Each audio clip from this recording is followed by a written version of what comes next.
Earlier today, President Trump was in Poland. Let's take a look. We've come to your nation to deliver a very important message. America loves Poland, and America loves the Polish people.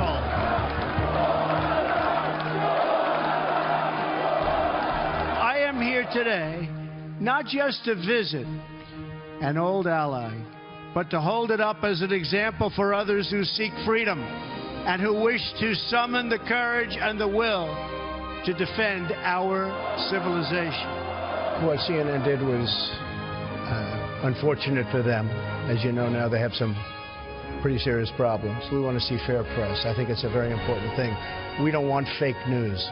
We urge Russia to cease its destabilizing activities in Ukraine and elsewhere, and its support for hostile regimes, including Syria and Iran. Not only must we secure our nations from the threat of terrorism, but we must also confront the threat from North Korea. I don't draw red lines.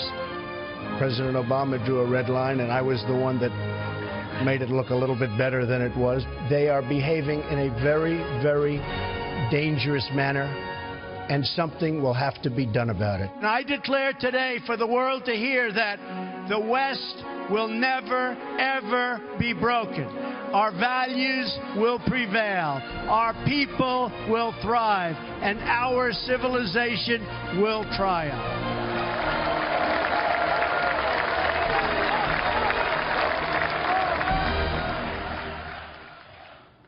Joining us now for reaction is Vice President Mike Pence, who's keeping the home fires burning. Had a great trip today to examine our space program. We're going to talk about that in a moment. Vice President Pence, it was an unbelievable day. It was unreal on so many levels. Poland, what Poland represents to freedom and Eastern Europe. But it is incredible to me, after seeing how optimistic that speech was, to watch the commentary afterward, Washington Post calling it dark and provocative. He says we will not be broken, but it's dark and provocative, Vice President Pence. What's your reaction to that? Well, I think what the world saw today is what we see every day in this president, and that is unapologetic American leadership. I mean, it really is remarkable to think for the last 8 years we had an administration that was more often than not apologizing for America around the world, boasting about leading from behind.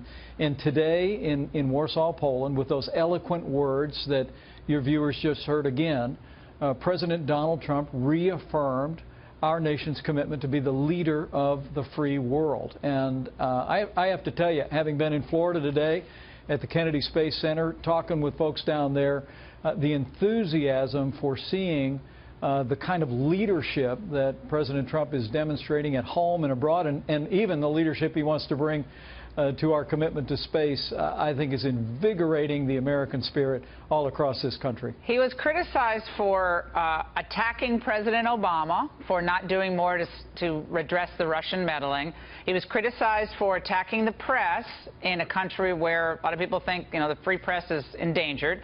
He was attacked in the media for also criticizing our intelligence community. Would you have gone to Europe and criticized President Obama? Would you?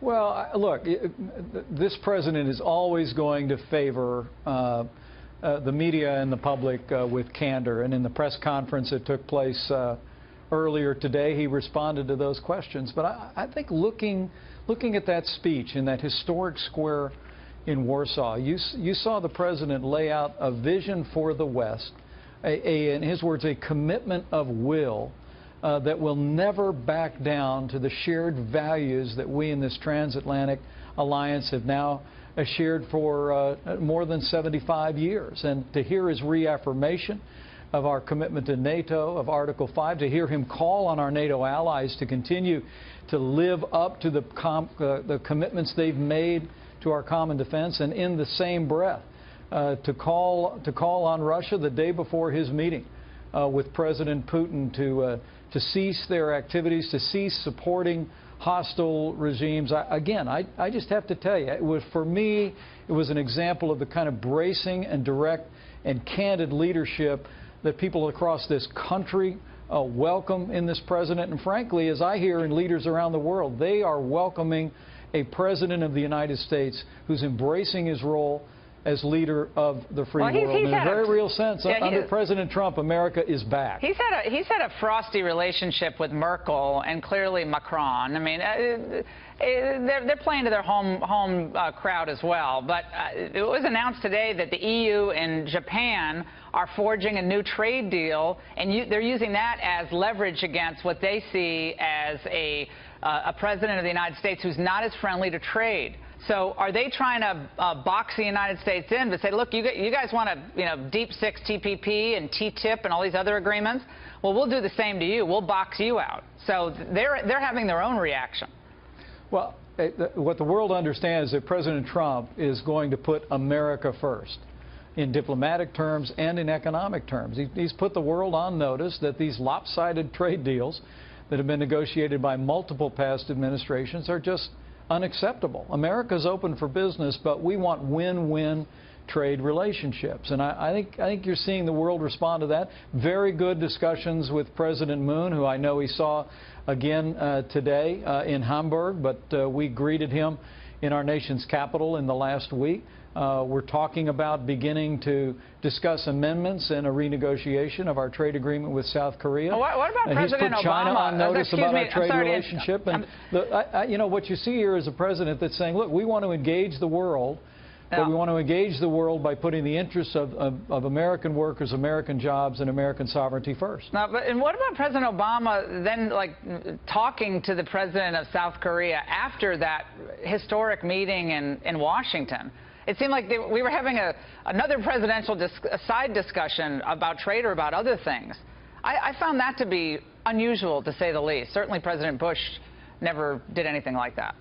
Well, we've been hearing a lot from former President Obama, and I'll leave people to be their own judge of that. What I saw in the meeting with President Moon at the White House was a lot of candor, a lot of direct engagement, and a renewal of our strategic commitment to that country. And I just have to tell you, I traveled Southeast Asia. I was in Europe myself representing the president earlier this year. And what I keep hearing from leaders around the world is how grateful they are that America is leading again on the world stage. And I think whether it was the speech in Saudi Arabia a few weeks back, whether it was that historic speech today in Warsaw, leaders around the world, while we may have our differences, I think welcome a president of the United States who's committed to embracing that role to be the leader of the free world. A weak America leads to a dangerous world. Vice President Pence, it's always great to see you. Thank you for joining us and what you're doing for the National Space Council. We really appreciate it.